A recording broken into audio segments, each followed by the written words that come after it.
नमस्कार दोस्तों, तारीख थी 5 अप्रैल 2001। उत्तर प्रदेश गाजियाबाद में गर्मियों का मौसम चल रहा था और उस जमाने में बिजली बहुत जाती थी। पावर कट्स काफी फ्रीक्वेंट थे, इसलिए बहुत से लोग रात में अपनी घर की छत पर जाकर सोते थे। ऐसे ही एक आदमी थे अनिल गोपाल, जो उस 5 अप्रैल की रात को अपने घर की छत पर सोने लग रहे थे। हवा अच्छी चल रही थी तो इन्हें नींद भी अच्छी आई, लेकिन रात के करीब 2 बजे अचानक से इनकी नींद खुलती है। इन्हें पता चलता है कि इन पर हमला किया जा रहा है। इनके पैरों पर और हाथों पर काफी बड़ी खरोंचें लगती हैं। नींद में किसी न किसी तरीके से ये अपने अटैकर से दूर हो जाते हैं, उसे भगा डालते हैं। लेकिन क्योंकि रात का समय था, अंधेरा बहुत ज्यादा था, इन्हें ज्यादा दिखता नहीं है कि एक्चुअली में किसने इन पर हमला किया था। इन्हें बस दूर अंधेरे में एक बंदर जैसी दिखने वाली चीज गायब होती हुई दिखती है। क्या वो चीज थी? क्या वो क्रीचर था जिसने इन पर हमला किया था? नहीं पता। 2 हफ्ते तक चीजें शांत रहती हैं, लेकिन फिर 18 अप्रैल को इनके पड़ोस में एक और ऐसा केस होता है। विनोद नाम के व्यक्ति अपनी छत पर सो रहे थे कि रात के 3:15 पर अचानक से इनकी भी नींद खुलती है। इन पर भी हमला किया जा रहा होता है किसी के द्वारा। विनोद भी कहते हैं कि इन्हें दिखा नहीं अंधेरे में कि एग्जैक्टली कौन इन पर हमला कर रहा था,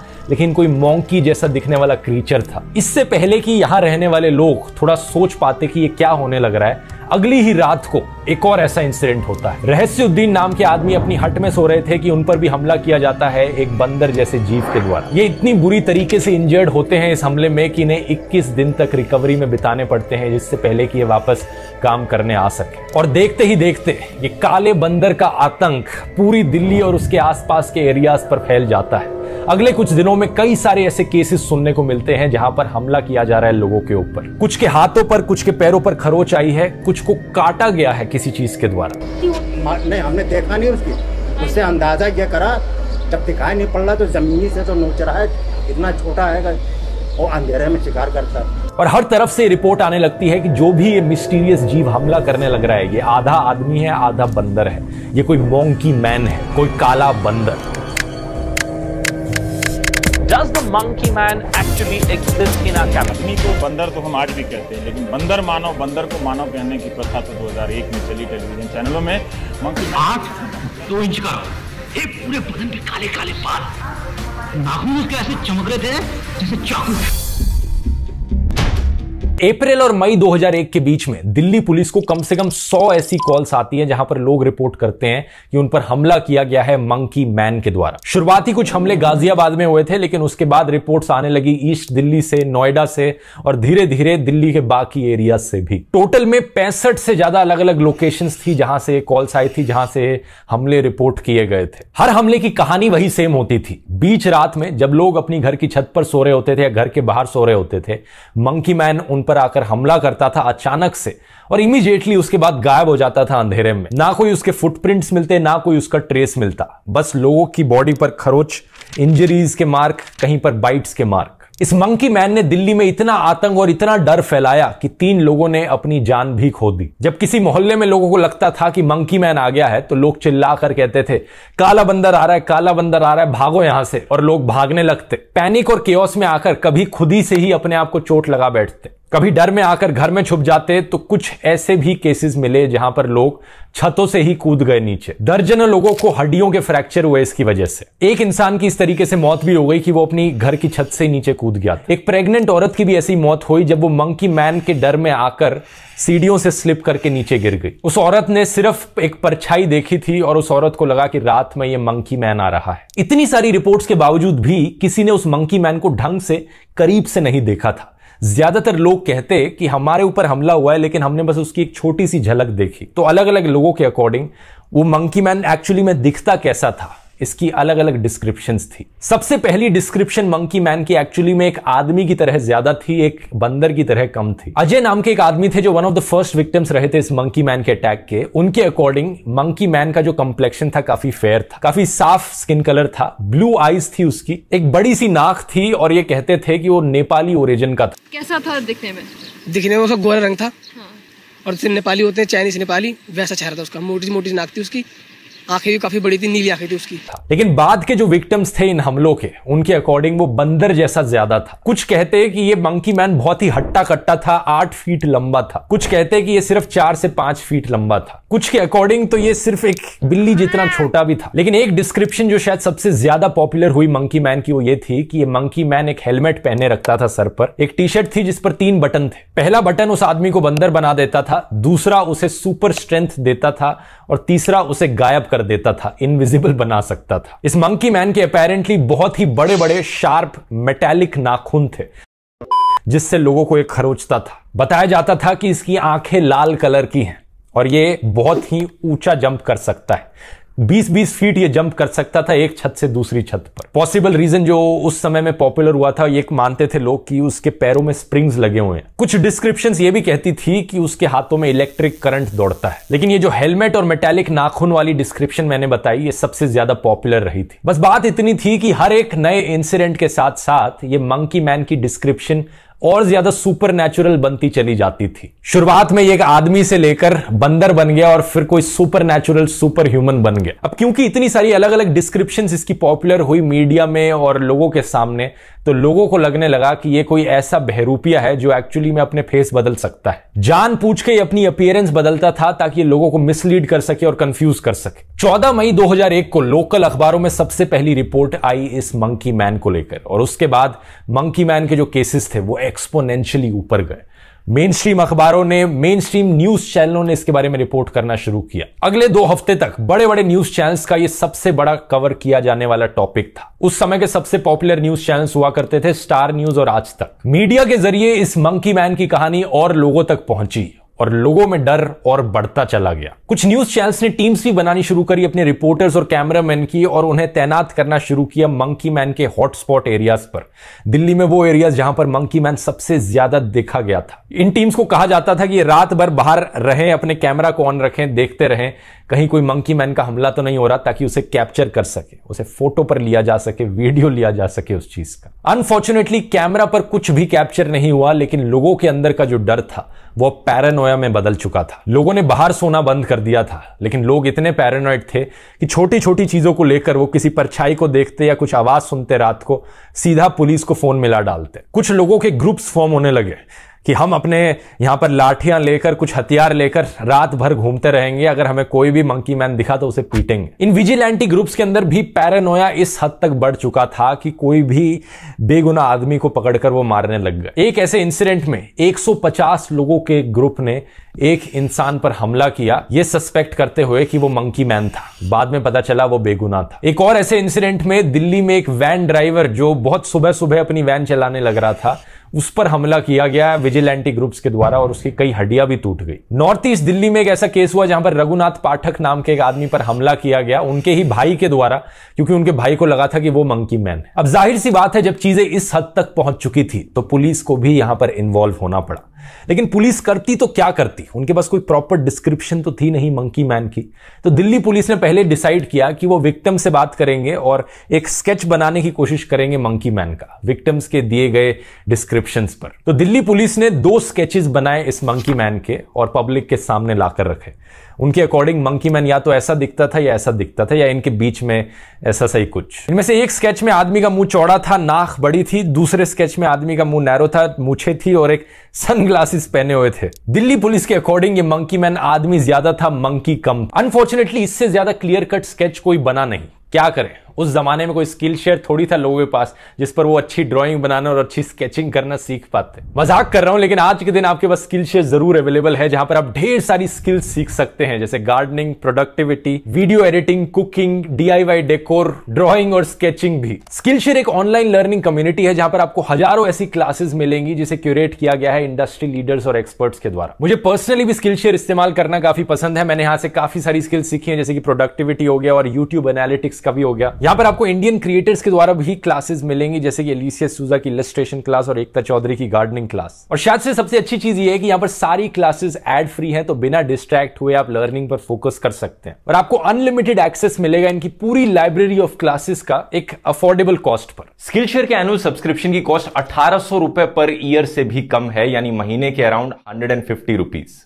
एक ऑनलाइन फूड ऑर्डर इससे ज्यादा कॉस्ट कर जाता है। और क्योंकि स्किलशेयर ने इस वीडियो को स्पॉन्सर किया, आप में से पहले 1000 लोगों को 1 महीने का फ्री ट्रायल मिलेगा स्किलशेयर यूज करने का, अगर आप डिस्क्रिप्शन में दिए गए लिंक पर क्लिक करेंगे तो जाइए एक्सप्लोर कीजिए अपनी क्रिएटिव जर्नी को। और अब टॉपिक पर वापस आते हैं। मंकी मैन के इंसिडेंट्स जैसे जैसे बढ़ते गए, दिल्ली पुलिस ने 3000 पुलिस ऑफिसर्स को डिप्लॉय किया रात में मंकी मैन के हॉटस्पॉट्स पर। एडिशनली इन्होंने यह भी इंश्योर किया कि जहां जहां ये हॉटस्पॉट्स हैं वहां पर कम से कम बिजली ना जाए, पावर सप्लाई जो है वो अनइंटरप्टेड आती रहे, जिससे कि ये प्रॉब्लम्स ना हो। लेकिन इसके बावजूद भी हमलों की रिपोर्ट्स बंद नहीं हुई। इसलिए 17 मई को former Delhi police commissioner Ajay Raj Sharma ने 50,000 रुपए का इनाम घोषित किया उस इंसान के लिए जो मंकी मैन को पकड़ कर लाएगा या कुछ ऐसी चीजें बताएगा जिससे कि मंकी मैन पकड़ा जा सके। लेकिन इसके बाद भी मंकी मैन का कुछ अता पता नहीं चला। काले बंदर का यह राज एक राज बनकर रह गया। लेकिन आगे क्या हुआ? 25 मई 2001 के बाद दोस्तों, मंकी मैन के जो इंसिडेंट्स थे वो धीरे धीरे डिक्लाइन करने लग गए। हुआ क्या कि दिल्ली पुलिस ने स्ट्रिक्ट एक्शन लेना शुरू किया उन लोगों के खिलाफ जो झूठी कॉल्स करेंगे पुलिस को। उन्होंने पब्लिक में वार्निंग इशू करी कि जो भी यहां पर रूमर्स फैलाएगा और पुलिस को मिसलीड करने की कोशिश करेगा इस मंकी मैन को लेकर, हम उसे जेल में भेज देंगे। और पता चला कि 397 कॉल्स जो पुलिस ने रिसीव करी थी इस मंकी मैन को लेकर, उनमें से 303 कॉल्स फेक कॉल्स थी। कुछ लोगों को एक्चुअली में अरेस्ट भी किया गया यहां पर फेक रूमर्स फैलाने के लिए। ईस्ट दिल्ली से 2 लोग अरेस्ट हुए। एक नॉर्थ ईस्ट दिल्ली के डॉक्टर थे जिन्होंने अपने डॉक्टर्स ग्लव को लिया, उसे इन्फ्लेट किया, ब्राउन पेंट से पेंट करके अपनी बैल्कनी से नीचे फेंक दिया और फिर कहा अपने पड़ोसियों को कि ये देखो, ये तो मंकी मैन का हाथ था। इनकी अरेस्ट के बाद लोग अब डर में आ गए कि हम यहां पर कहीं ऐसी फर्जी चीजें बोलेंगे तो पुलिस हमें अरेस्ट कर लेगी, और अगर हमारे पास कोई प्रूफ नहीं होगा मंकी मैन को लेकर तो भी पुलिस शायद हमें अरेस्ट कर ले, इसलिए हम चुप ही बैठे रहते हैं। फिर 2-3 हफ्ते बाद मीडिया ने भी इंटरेस्ट लूज कर दिया इस स्टोरी से, जैसे कि हमेशा होता ही है। और धीरे धीरे कुछ हफ्तों कुछ महीनों बाद मंकी मैन के इंसिडेंट्स पूरी तरीके से बंद हो गए। तो सबसे बड़ा सवाल यहां पर यह उठता है, क्या है ये मंकी मैन की मिस्ट्री? एक्चुअली में क्या हुआ था यहां पर? कौन था ये काला बंदर जिसने आतंक मचा दिया था दिल्ली में साल 2001 में? अगर आप उस समय में थे, मुझे तो याद है ये, बचपन में मैं भी कहानियां सुना करता था काले बंदर की। अगर आप 90s में पैदा हुए और दिल्ली में ही रहते थे तो आपको भी ये चीजें शायद याद हो। इस मिस्ट्री के पीछे कोई इतना बड़ा रहस्य नहीं है, बल्कि शायद एक साइकोलॉजिकल फिनोमेना है जिसे कहा जाता है मास हिस्टेरिया। अगर आप जून 2001 में दिल्ली में डरी हुई जनता से जाकर पूछते कि इस मंकी मैन का हुआ क्या, तो कुछ लोग आपको जवाब देते अपनी कहानियां बनाकर। कुछ बड़ी भयंकर थ्योरीज निकली थी इसको लेकर। कुछ लोग कहते थे कि अमेरिका, चाइना या पाकिस्तान का हाथ था इसके पीछे। कुछ का मानना था कि मंकी मैन एक जंगल में जाकर गायब हो गया और ह्यूमन सिविलाइजेशन से दूर चला गया। कुछ का मानना था कि मंकी मैन एक्चुअली में एक एलियन था जो बाहर से आया था, अब वापस चला गया। लेकिन कुछ का कहना था कि वो देश के किसी और एरिया में भाग गया है। 27 मई 2001 को असम से केसेस सुनने को मिले कि एक हाफ मैन हाफ वुल्फ कोई क्रीचर घूमने लग रहा है और आतंक मचा रहा है। अटैक करने से पहले ये गायब हो जाता है, क्रीचर इनविजिबल है। तो लोगों ने ये थ्योरी बनाई कि मंकी मैन एक्चुअली में दिल्ली से अब असम चला गया है। उसके बाद अगले साल 2002 में मुंबई से भी ऐसे ही सिमिलर केसेस सुनने को मिले। लेकिन साइकोलॉजिस्ट के अकॉर्डिंग इन सारे इंसिडेंट्स को मास हिस्टेरिया कहा जाता है या फिर मास साइकोजेनिक इलनेस। ये एक ऐसा फिनोमेना है जहां पर एक ग्रुप ऑफ लोग कोई अनयूजुअल इरैशनल बिहेवियर करते हैं, कुछ इलॉजिकल चीजों में मानने लग जाते हैं या कुछ इरैशनल फीलिंग्स होने लगती हैं उनको। इस इलनेस को काफी कंटेजियस बताया जाता है कि ये लोगों में बहुत तेजी से फैलती है, लेकिन ये कोई ऐसी बीमारी नहीं है जो आपको बॉडी में होती है, बल्कि एक तरीके का ह्यूमन बिहेवियर है जो लोगों में देखने को मिलता है। मास हिस्टेरिया टाइटली निट कम्युनिटीज में सबसे ज्यादा फैलता है, जो कम्युनिटीज बहुत साथ में एक दूसरे के साथ रहती हैं। इंडिया में मोहल्ले में रहने वाले लोग, ज्वाइंट फैमिलीज में रहने वाले लोग कह सकते हैं। और ये ट्रिगर हो सकता है स्ट्रेस, एंजाइटी, इन्वायरमेंटल फैक्टर्स और साइकोलॉजिकल फैक्टर्स के थ्रू। नई दिल्ली के गुरु तेज बहादुर हॉस्पिटल में काम करने वाले डॉक्टर एस.के. वर्मा और डॉक्टर डी.के. श्रीवास्तव ने इन 397 कॉल्स को इन्वेस्टिगेट किया जो मंकी मैन अटैक्स को लेकर की गई थी, और इन्होंने पाया कि इनमें से सिर्फ 51 कॉल्स ऐसी थी जो इन्वेस्टिगेशन के वर्थ थी, जिनमें मेडिकल एग्जामिनेशन की जरूरत थी। इन्होंने अपनी स्टडी करी और उसमें बताया कि ये जो मंकी मैन का केस है ये एक टिपिकल एग्जाम्पल है मास हिस्टेरिया का। इन्होंने अपनी स्टडी को बाद में जाकर Indian journal of medical sciences में भी पब्लिश किया साल 2003 में। इनके अकॉर्डिंग मास हिस्टेरिया का कोई भी केस होने के लिए कोई ट्रिगर होना चाहिए, कोई स्मेल, कोई साइट, कोई साउंड। मंकी मैन के केस में ये एक परछाई थी, लोगों को लगता था कि एक मंकी मैन दिखा है, तो कोई भी आवाज आ गई, कोई भी परछाई दिख रही है रात में अंधेरे में, ये ट्रिगर बन जाता था। लोगों के अंदर डर फैलता, ये डर एक वायरस की तरह था। ये डर फैमिली मेंबर्स में, पड़ोसियों में, नेबरहुड्स में बहुत ही आसानी से फैलता। ये पैनिक और फियर की जो फीलिंग्स हैं, जो बिहेवियर्स लोगों में दिखे, ये इतनी तेजी से क्यों फैले, इसके पीछे भी कुछ रीजनिंग्स बताई जाती हैं डॉक्टर्स के द्वारा। उनका कहना है कि ये इंसिडेंट सबसे पहले तो हाई पॉपुलेशन डेंसिटी वाले एरिया में हुए। दूसरी चीज, 94% जो विक्टिम्स थे इन इंसिडेंट्स के, वो गरीब सेक्शन से आते थे सोसाइटी के। ईस्ट दिल्ली के सबसे गरीब इलाकों में से थे।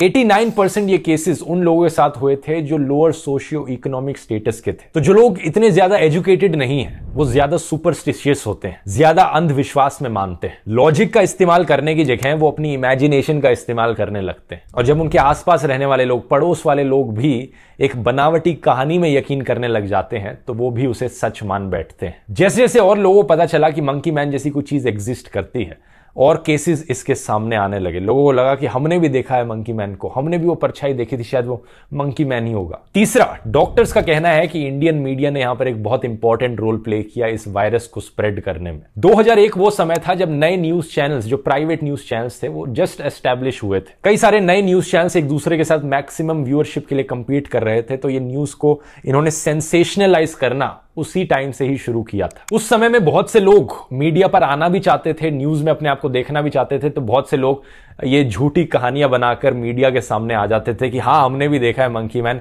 हमें भी टीवी पर आने का मौका मिल जाएगा अगर हमें न्यूज चैनल वालों को जाकर बताया तो। दूसरी एक चीज ये भी थी कि साल 2001 का वो ऐसा जमाना था कि जनता ने डीडी न्यूज छोड़कर प्राइवेट न्यूज चैनल्स को देखना जस्ट अभी अभी शुरू ही किया था। तो बहुत से लोग, ऑलमोस्ट हर कोई न्यूज चैनल्स में अंधाधुंध विश्वास करता था। आज के दिन हम सब जानते हैं कि न्यूज चैनलों पे बिल्कुल यकीन नहीं किया जा सकता, ये जो भी बकवास करते हैं। लेकिन आज से 20 साल पहले लोग थोड़े भोले थे, उन्हें पता नहीं था कि न्यूज चैनल्स पे विश्वास नहीं कर सकते हम। तो जो भी न्यूज पर दिखाया जाता था, लोग उसमें यकीन कर लेते थे और लोगों को लगता था कि भाई न्यूज में दिखाया जा रहा है एक काला बंदर है, एक मंकी मैन है, तो ये चीज सच ही होगी। पुलिस ने एक्चुअली में मीडिया पर भी ब्लेम डाला इस मास हिस्टेरिया के पीछे। अब मीडिया से हट के डॉक्टर्स का यह भी कहना है कि मास हिस्टेरिया के केसेस सबसे ज्यादा उन लोगों में दिखाई देते हैं जिनकी जिंदगी में कुछ साइकोलॉजिकल या इन्वायरमेंटल स्ट्रेस आ रहा हो। तो डेटा में यह चीज भी देखने को मिली। 2/3 केसेस मंकी मैन के अटैक्स के एक्चुअली में हुए थे 20 से 30 साल के आदमियों के खिलाफ, मेल्स के खिलाफ। और ये वो लोग थे जो लो इनकम जॉब्स में काम करने लग रहे थे। तो स्ट्रेसफुल जॉब्स करते थे ये, फिजिकल स्ट्रेस इनकी लाइफ में काफी ज्यादा था, और गर्मियों का मौसम चल रहा था, बिजली बहुत जा रही थी, तो एनवायरनमेंट से भी काफी ज्यादा स्ट्रेस था, हीट वेव और पावर कट्स की वजह से। तो इन सारे अलग अलग रीजंस की वजह से ये मंकी मैन का इंसिडेंट एक परफेक्ट केस बन गया मास हिस्टेरिया का। डॉक्टर्स का कहना है कि मास हिस्टेरिया के केसेस जितनी तेजी से फैलते हैं सोसाइटी में, उतनी ही तेजी से नीचे भी गिरने लग जाते हैं, और एग्जैक्टली यही चीज हुई। सिर्फ 1-2 महीने बाद मंकी मैन सबके मन से गायब हो गया। अच्छा, अब एक सवाल शायद आपके मन में आ रहा होगा कि अगर ये काले बंदर का पूरा फिनोमिना लोगों के मन में ही था, तो उन केसेस का क्या जहां पर लोगों के हाथ पैरों पर खरोच लगी थी, बाइट्स के मार्क हुए थे? बात यह थी दोस्तों कि जो इंजरी मार्क्स थे लोगों को, वो एक्चुअली में असली थे। दिल्ली पुलिस ने इन्वेस्टिगेशन करी थी, डॉक्टर्स को भी बुलाया था इस चीज को लेकर इन्वेस्टिगेट करने के लिए कि एक्चुअली में जो लोगों को चोट लगी हुई है, खरोचे आई हुई हैं, ये असली है कि नहीं है। तो डॉक्टर्स ने भी मेडिकल एग्जामिनेशन करने के बाद बताया कि हाँ, ये सच जरूर है। लेकिन डॉक्टर्स का कहना था कि ये चोट जो लगी है, ये किसी जानवर के द्वारा जरूर लगी, लेकिन कोई ये सुपर नेचुरल मंकी मैन नहीं था जिसके मेटल के क्लॉज थे, बल्कि ये चूहों और स्ट्रे डॉग्स के बाइट मार्क्स थे। और ज्यादातर जो खरोचे आई थी लोगों को, इन्वेस्टिगेशन के बाद पता चला कि वो ब्लंट ऑब्जेक्ट से लगी थी। यानी लोग पैनिक में आकर जब इधर उधर भागने लगे तो चीजों से जाकर टकरा गए, वहां से जाकर खरोचे लगी, कहीं पर गिर गए। एक और फैक्ट जो इस चीज की ओर इशारा करता है कि ये 2/3 मंकी मैन के जो इंसिडेंट्स हुए, ये मिडनाइट और 6 AM के बीच में हुए, और वो भी तब हुए जब बिजली चली जाती थी, लोग सो रहे होते थे। तो लोग नींद में उठकर पैनिक में भागने लगते, कहीं पर टकरा जाते, चोट लग जाती, खरोचे आ जाती। बस इतनी सी ही बात थी। इंडियन रैशनलिस्ट एसोसिएशन का तो यह भी कहना है कि कुछ मंकी मैन के जो केसेस थे वो मास सेल्फ डिल्यूजन के केसेस थे। उन्होंने ये कहा कि कुछ इंजरीज लोगों ने जानबूझकर खुद से लगवाई थी, क्योंकि कुछ अटेंशन सीकिंग लोग थे जो मीडिया में अटेंशन चाहते थे, मंकी मैन के इंसिडेंट्स का इस्तेमाल करके खुद रिकॉग्निशन गेन करना चाहते थे और अपनी कोई आइडेंटिटी बनाना चाहते थे। बाद के कुछ समय में दिल्ली पुलिस ने यह भी सस्पेक्ट करना शुरू किया कि जहां से हमें सबसे ज्यादा मंकी मैन के इंसिडेंट्स की कॉल आने लग रही है वो एरियाज हैं जहां पर बिजली सबसे ज्यादा जाने लग रही है। कहीं ऐसा तो नहीं कि ये लोग हमें कॉल करते हैं क्योंकि ये जानते हैं हम सेफ्टी बढ़ाने के लिए वहां पर बिजली रिस्टोर कर देंगे और बस ये अपने एरिया की बिजली वापस चाहते हैं। जब भी किसी मोहल्ले में एक पावर कट होता था वहां से कॉल आनी शुरू हो जाती थी। तो पुलिस ने देखा कि लोगों के लिए आसान तरीका बन गया था बिजली वापस लाने का। इंटरेस्टिंगली ये चीज एक्चुअली में हुई भी थी। सिटी अथॉरिटीज इस चीज का काफी ध्यान रखते थे कि जहां से मंकी मैन के केसेस आ रहे हैं वहां पर बिजली वापस रिस्टोर कर दो ताकि सिचुएशन शांत हो सके और लोग वापस जाकर अपने घर में सो सके। यही रीजन था कि बाद में दिल्ली पुलिस ने कहा कि कोई फालतू में हैवी कॉल करेगा हमें, झूठी कहानियां सुनाएगा कि मंकी मैन का हमला हुआ है, हम उसे जेल में डाल देंगे। और एक्चुअली में पुलिस ने कुछ लोगों को जेल में भी डाला जिसकी वजह से लोगों के मन में थोड़ा डर बैठा कि हम फालतू की कॉल्स नहीं करेंगे और ये केसेस आने कम हुए। तो ओवरऑल ये एक बहुत ही इंटरेस्टिंग कल्चरल फिनोमेना था दोस्तों, जिससे हमें काफी कुछ सीखने को मिलता है। इसी चीज को उस फिल्म में भी डिपिक्ट किया गया था जो अभिषेक बच्चन की दिल्ली 6 मूवी आई थी। और अगर आप सोच रहे हो कि ये मास हिस्टेरिया के कोई और भी एग्जांपल्स मौजूद हैं क्या, तो मैं आपको बताना चाहूंगा जरूर है। इसका शायद से सबसे फेमस केस है इंग्लैंड का 1837 से लेकर 1904 तक का स्प्रिंग हील्ड जैक को लेकर, जहां पर लोगों को लगता था लंदन में कि एक कोट पहने आदमी घूमता है जिसकी लाल आंखें, मेटल की उंगलियां हैं और ये खरोंच मारता है औरतों को। कभी इसका कोई नामो निशान तक नहीं मिला। इसके अलावा इंडिया से ही एक और एग्जांपल है 2017 के ये चोटी काटने वाले इंसिडेंट जो हरियाणा दिल्ली के आसपास हुए थे, जहां पर बहुत सी औरतों ने रिपोर्ट किया कि वो बेहोश हो जाती थी और जब वो वापस से आंखें खोलती तो उन्हें दिखता कि उनकी चोटी किसी ने काट दी। हमेशा की तरह वही सारे फैक्टर्स रिस्पॉन्सिबल हैं। ये बेसिकली उन एरियाज में होता है जहां पर लोग ज्यादा पढ़े लिखे नहीं होते, गरीब परिवारों से होते हैं, सोशियो इकोनॉमिक स्टेटस इतना ज्यादा नहीं होता, ज्यादा सुपरस्टिशियस लोग होते हैं, कोई साइकोलॉजिकल या एनवायरमेंटल स्ट्रेस हो रहा होता है और अफवाहों का, मीडिया का कहीं ना कहीं रोल दिखता है। वीडियो इन्फॉर्मेटिव लगा, टाइम ट्रैवलर वाली मिस्ट्री का वीडियो भी जाकर आप यहां पर देख सकते हैं। स्किल शेयर को डाउनलोड करने का लिंक नीचे डिस्क्रिप्शन में मिल जाएगा और मिलते हैं अगले वीडियो में। बहुत बहुत धन्यवाद।